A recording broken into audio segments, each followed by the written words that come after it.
Card Elizabeth, and I would like to show you how we terminate a cable. So these are my tools. I have the cable tester, the crippling tool, the cable cutter, and the RJ45. These are the tools that you need. So we're going to start with a see-through. So for see-through, we're going to start with white, orange, and orange. Then we go to blue and blue, white. We have to arrange them like this. Then after we go to green and green, white. Then we end with brown and brown, white. So we're going to get our crippling tool. We first cut this excess and first label them. We're going to use a crippling tool. So we're going to put them here, then we cut.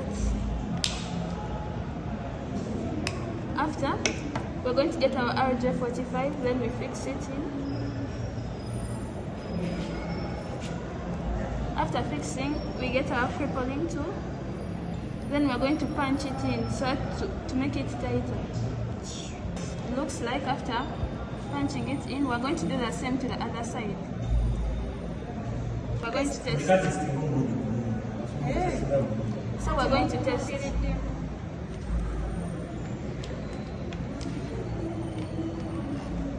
When we test, we can see that our cable is properly terminating and it is running. So we can see that the cable tester it's running. Yeah. So we're going for the crossover Ethernet cable. So we're going to first get our cable cutter. We first cut so that we have enough space for easy connection. So after, we're going to first cut this middle stuff so that it doesn't disturb us.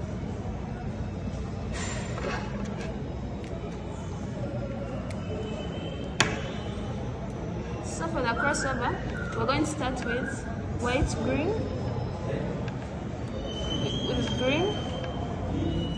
Then after we go to white, orange.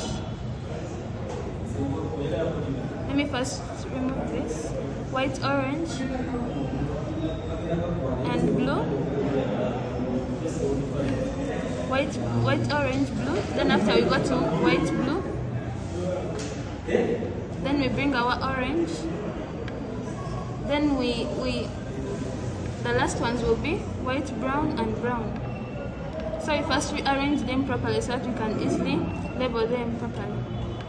So this is how it will look like, the final product. So we're going to label them.